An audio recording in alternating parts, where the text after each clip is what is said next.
कहने दो उन्हें जो यह कहते हैं, कहने दो उन्हें जो यह कहते हैं।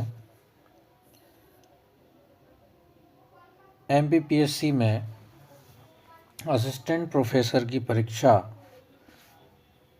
हिंदी विषय पर हम बात कर रहे हैं, हिंदी साहित्य की बात कर रहे हैं। उसमें इकाई 9 में हम एमपीपीएससी की जो सिलेबस दिया गया है उसमें इकाई 9 में कुछ मध्य प्रदेश के प्रमुख कवियों के नाम दिए गए हैं, उनकी कविताएं दी गई हैं और उनकी कविताओं के बारे में व्याख्या करना है हमें।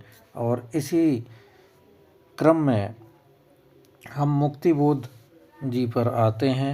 मुक्तिबोध गजानन माधव मुक्तिबोध जिनका पूरा नाम था, और उनका जन्म जो हुआ था 13 नवंबर 1917 श्योपुर जिला, जो वर्तमान मध्य प्रदेश में है, में हुआ था। उनके दादा जलगांव महाराष्ट्र के मूल निवासी थे, जो ग्वालियर आके बस गए थे। शमशेर बहादुर सिंह ने बताया है कि उनके किसी पूर्वज ने संभवतः खिलजी काल में मुग्ध बोध नामक कोई आध्यात्मिक ग्रंथ लिखा था खिलजी के काल में। उसके ही आधार पर उनके परिवार का नाम मुक्तिबोध चल पड़ा। उनके पिता पुलिस इंस्पेक्टर थे। ओहदा अच्छा था पर आय अच्छी नहीं थी। उनकी आरंभिक शिक्षा उज्जैन, विदिशा, अमझरा आदि स्थानों में हुई। पिता की नौकरी और तबादले के कारण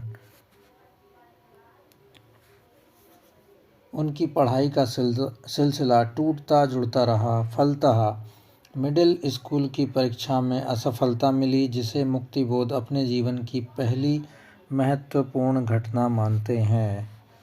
पहली महत्वपूर्ण घटना मानना।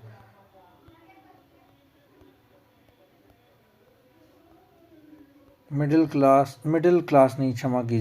स्कूल में जो असफलता मिली उसे पहली महत्वपूर्ण घटना मानते हैं।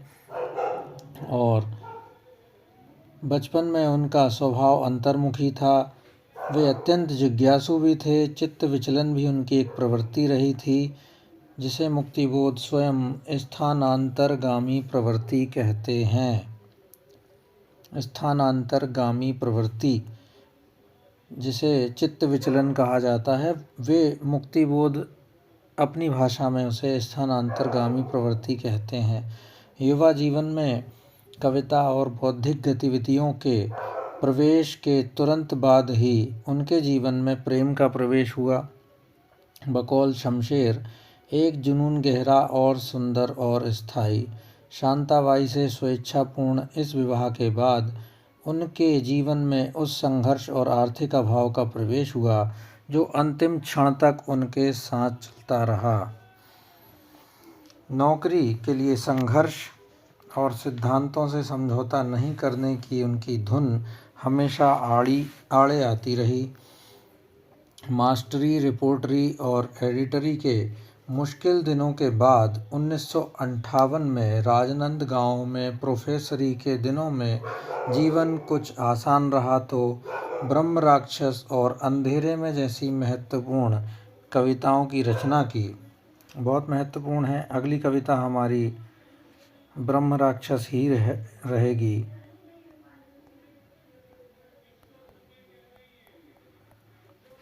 इनकी 2 कविताएं हैं और एक अंधेरे में, जो एक लंबी कविता के अंतर्गत आती है। जैसी महत्वपूर्ण कविताओं की रचना की। 1962 में उनके द्वारा तैयार की गई पाठ्य पुस्तक भारत इतिहास और संस्कृति। 1962 में क्या महत्वपूर्ण कार्य किया था? भारत इतिहास और संस्कृति पाठ्य पुस्तक थी। इसको बहुत महत्वपूर्ण माना जाता है, परंतु उनके इस कृति को भारत सरकार ने प्रतिबंधित किया है, जिसका उनके मन पर बहुत गहरा आघात लगा। याद रखना 1962 में कौन सी पुस्तक उनकी प्रतिबंधित की गई थी? भारत, इतिहास और संस्कृति, जो कि प्रतिबंधित कर दी गई। जीवन भर साहित्य और साहित्येतर प्रश्नों को लेकर चिंतित रहे। मुक्तिबोध 1964 में। आरंभ में पक्षाघात के शिकार हुए तो संभल नहीं सके। 11 सितंबर 1964 को उनकी मृत्यु हो गई।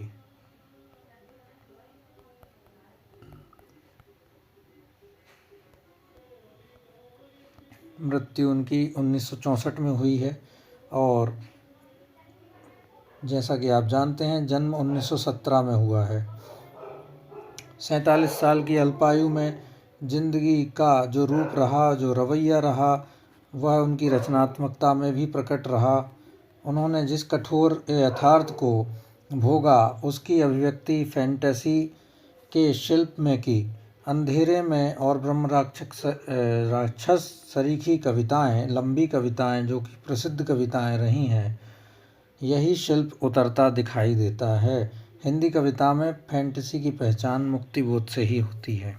ये बहुत महत्वपूर्ण पंक्ति है। हिंदी कविता में फैंटेसी का जो परिचय करता है वो मुक्तिबोध ही है। फैंटेसी मतलब मुक्तिबोध, याद रखिएगा।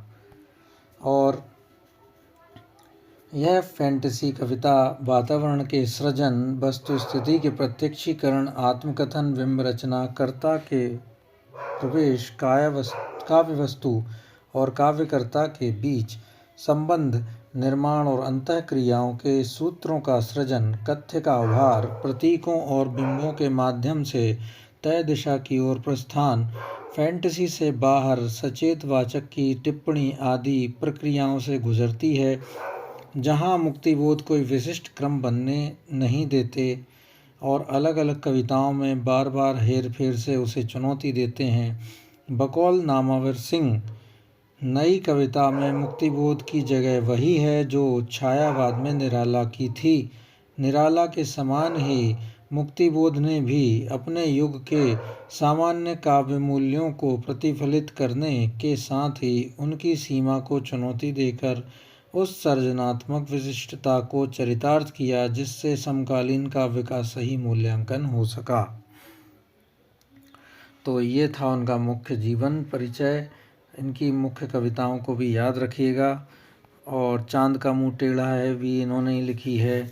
एक साहित्यिक की डायरी भी इन्होंने ही लिखी है। तो इसे पढ़िएगा आप और बताइएगा। अब हम कविता पर पहुंचते हैं। ये कहने दो उन्हें जो यह कहते हैं। यह कविता 4 भागों में है। इसको पूरा हम पढ़ेंगे और थोड़ा बहुत समझने का प्रयास करेंगे, क्योंकि जो हमारे गजानन माधव मुक्तिबोध हैं वो बहुत बेसिक चीज़ें जो उन्होंने कही हैं वो भी फैंटेसी के साथ में कही हैं। जो निम्न वर्ग है और उच्च वर्ग है उन दोनों के बीच का संघर्ष उन्होंने अपनी कविताओं में, अधिकतम कविताओं में प्रस्तुत किया है। और वही यहाँ पर इन्होंने अपने जीवन के बारे में भी प्रस्तुत किया है इस कविता में कि वे जो जिस चीज़ को प्राप्त नहीं कर सके वो अपनी मर्ज़ी से नहीं उन्हें प्राप्त करना था, ना कि उन्हें किसी रेस में या दौड़ में भाग लेना था अपने जीवन के लिए। और उन्होंने अपनी असफलताएं, अपनी असमर्थताओं को सहज रूप से स्वीकार किया है और वे सीधे सीधे खुली कविता के माध्यम से हमारे सामने यह प्रस्तुत भी करते हैं कि उन्हें इन सब बातों का कोई दुख नहीं है कि वे किस प्रकार से एक अंधी रेस, अंधी दौड़ में शामिल नहीं हुए अपने जीवन में। तो हम पढ़ते हैं। कहने दो उन्हें जो यह कहते हैं, सफल जीवन बिताने में हुए असमर्थ तुम, तरक्की के गोल गोल घुमावदार चक्करदार, ऊपर बढ़ते हुए जीने पर चढ़ने की, जीने मतलब एक सीढ़ी होती है, जीने पर चढ़ने की, चढ़ते ही जाने की उन्नति के बारे में तुम्हारी ही जहरीली उपेक्षा के कारण निरर्थक तुम, व्यर्थ तुम। उन्होंने स्वीकार किया है कि उन्हें जो भी व्यक्ति यह बात कर रहे हैं कि तुम असमर्थ हुए अपने सफल जीवन को बिताने में, तरक्की के गोल गोल जो तरक्की का जो सीढ़ी होती है वो सीधी सीढ़ी नहीं होती, उनका यही नज़रिया है। और आप सब भी जानते हैं कि तरक्की किस प्रकार प्राप्त की जाती है, यह एक आसान राह नहीं होती। और उन्नति के बारे में तुम्हारी ही जहरीली उपेक्षा के कारण निरर्थक तुम, व्यर्थ तुम, मतलब तुमने ही अपनी जो तरक्की है और अपनी रुकी उन्नति है उसको खुद ही रोका है। तुमने इस चीज़ को दिखा के अपनी निरर्थकता और व्यर्थता को सारे जगत में बताया है।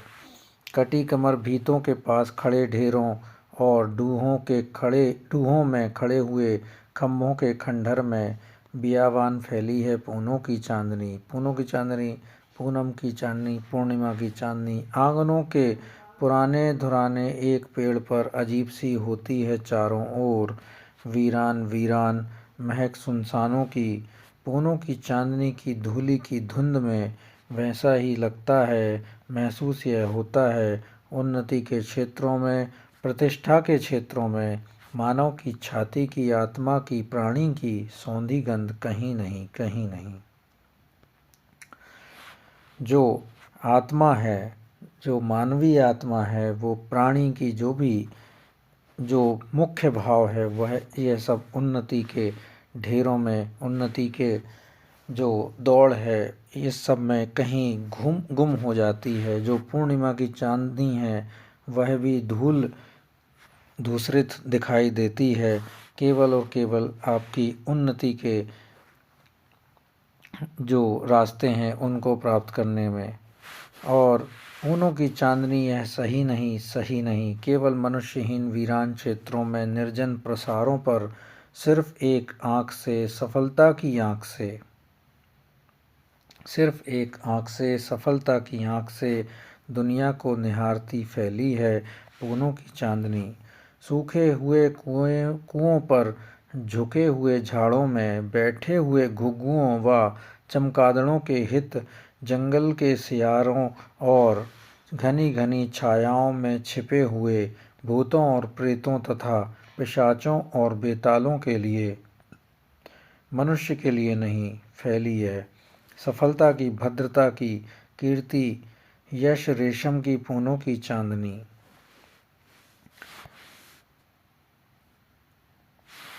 आगे पढ़ते हैं। मुझको डर लगता है मैं भी तो सफलता के चंद्र की छाया में घुग्गू या सियार या भूत कहीं नहीं बन जाऊं। अपना डर प्रस्तुत कर रहे हैं मुक्तिवेद कि सफलता के लिए वे कहीं किसी जानवरनुमा जो सियार होते हैं उसकी जैसी चतुराई को ना अपना ले, जो घुग्गू जैसी अपनी भयभीत स्थिति में ना आ जाएं। उनको डर लगता है, आशंका होती है कि हम भी जब हुए भूत, घुग्गू या सियार बने तो अभी तक यही व्यक्ति जिंदा क्यों?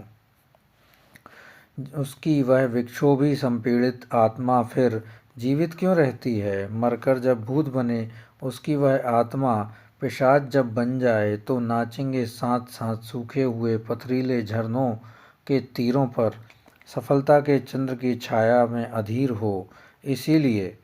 इसीलिए उनका और मेरा यह विरोध चिरंतन है, नित्य है और सनातन है। मतलब यह है कि निम्न वर्ग और उच्च वर्ग की जो आपसी लड़ाई है वह यही बता रहे हैं कि जो उनका विरोध और मेरा विरोध इसीलिए ही चिरंतन है। उनकी इस तथाकथित जीवन सफलता के खफरेलों छेदों से, खिड़की की दरारों से आती जब किरणें हैं वो तो सज्जन वे लोग अचंभित होकर उन दरारों को, छेदों को बंद कर देते हैं, इसीलिए कि वे किरणें उनके लेखे ही आज कम्युनिज्म है, गुंडागर्दी है, विरोध है, जिसमें छिपी है कहीं मेरी बदमाशी भी। देख रहे जहाँ भी किरणों के माध्यम से उन्होंने बताया कि थोड़ी बहुत भी संधि अगर नव विचारों की आती है तो जो उच्च वर्ग है वे उसे ढक देते हैं और बंद कर देते हैं, और जो किरणें उन्होंने मानी हैं, जो प्रकाश की किरणें हैं, वो उनकी नज़रों में कम्युनिज्म, गुंडागर्दी और विरोध है।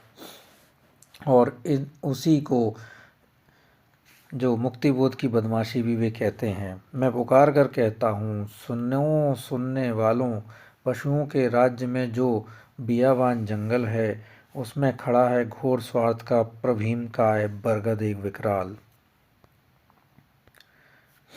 पशुओं के राज्य में उन्होंने बड़े जो वर्ग है उसको फिर से इंगित किया है। पशुओं का राज्य कहा है, उसमें बियावान जंगल है और स्वार्थ का प्रभीम का एक बड़ा बरगद है।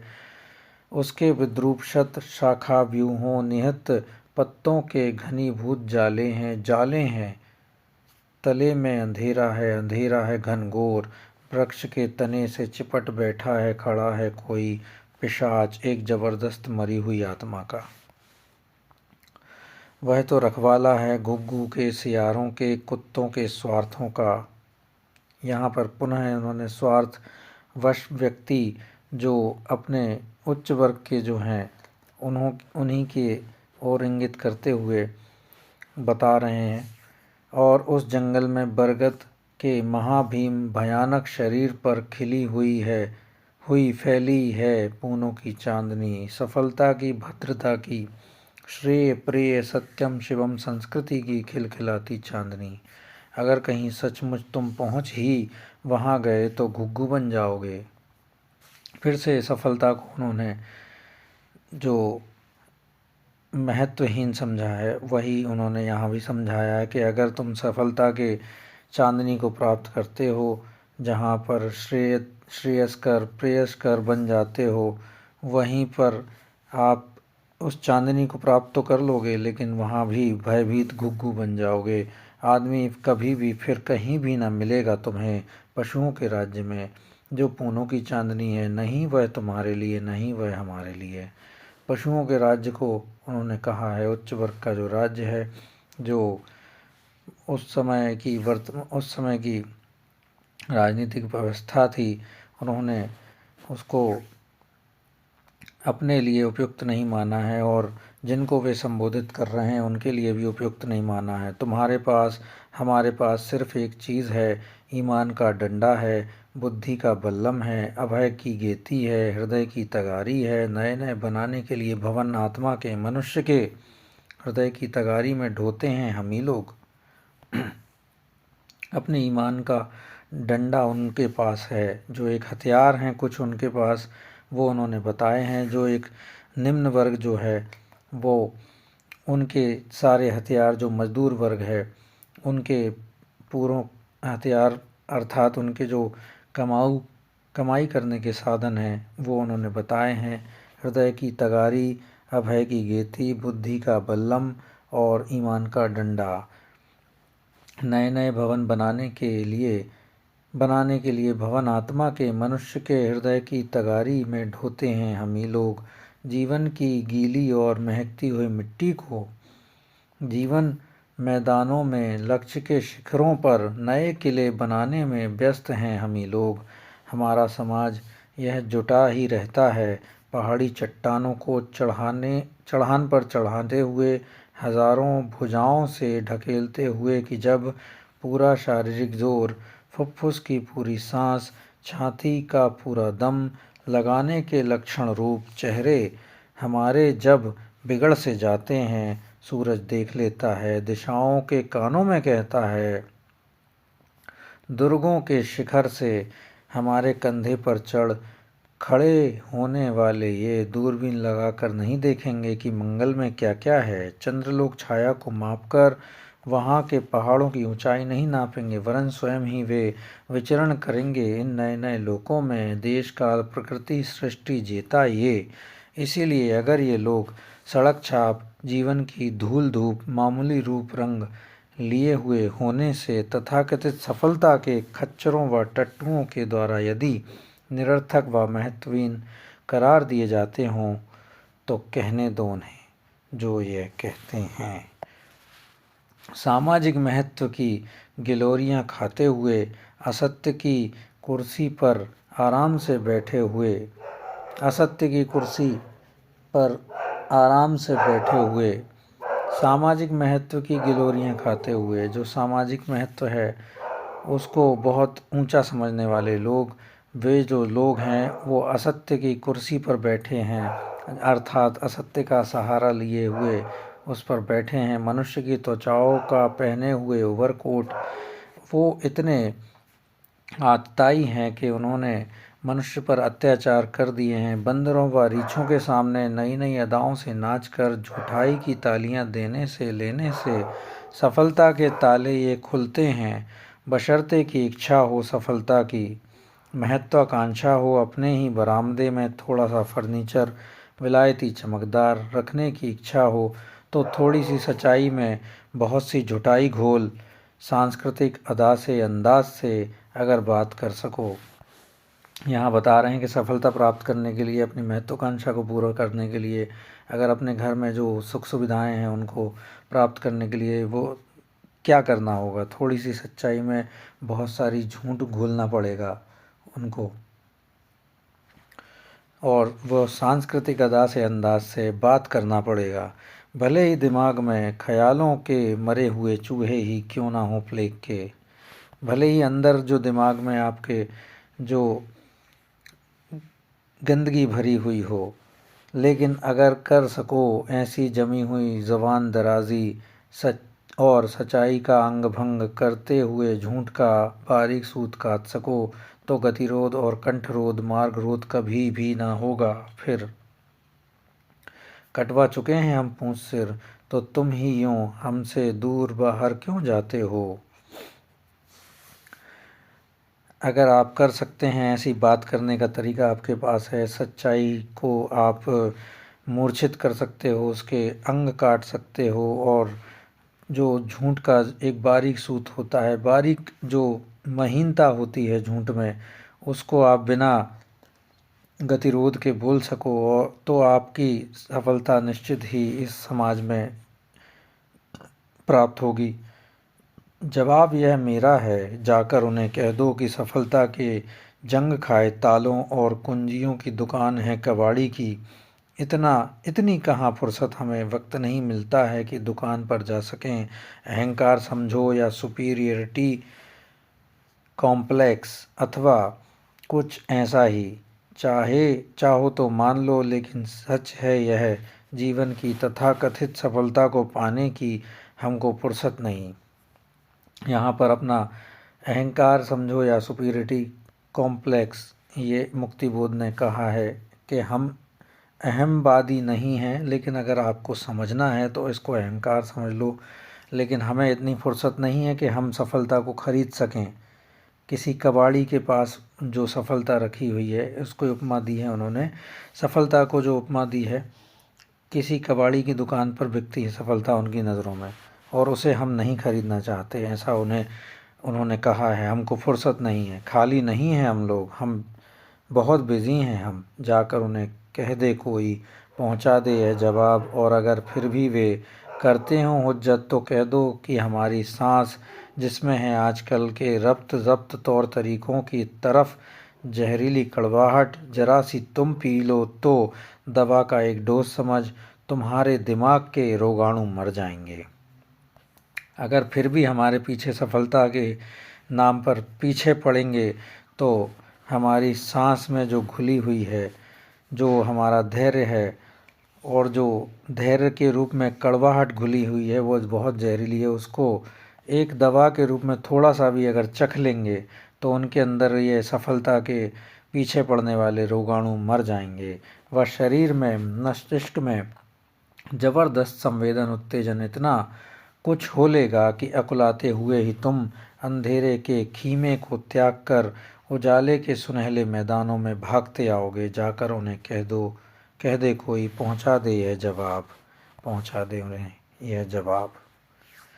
तो देखा मित्रों, मुक्तिबोध अपनी सफलता को एक किसी परिभाषा में नहीं तौलते हैं, और जो निम्न वर्ग और उच्च वर्ग की जो बीच की जो संघर्ष की गाथा है, वो उसके प्रति जो निम्न वर्ग के जो नेता बनकर इन्होंने जो कविता कही है, नेता तो नहीं कहेंगे, प्रतिनिधित्व करने वाले व्यक्ति हैं निम्न वर्ग के।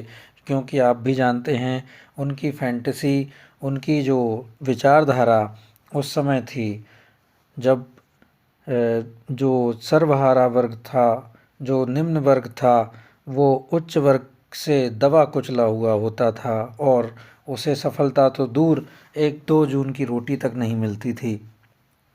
और यही संघर्ष के पीछे अगर कोई उनसे बोलता था कि आप सफलता प्राप्त कर लो, या यह सफलता है या वो सफलता है, घर में सामान जुटा लो, तो उनको अपनी अहम पर चोट लगती थी, क्योंकि उन्हें यह सफलता किसी भी मायने में सही नहीं लगती थी और उनकी नज़रों में यह सफलता नहीं थी। तो मित्रों, यह थी आपकी कविता।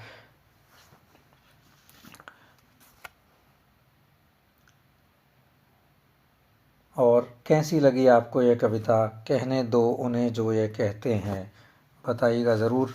धन्यवाद।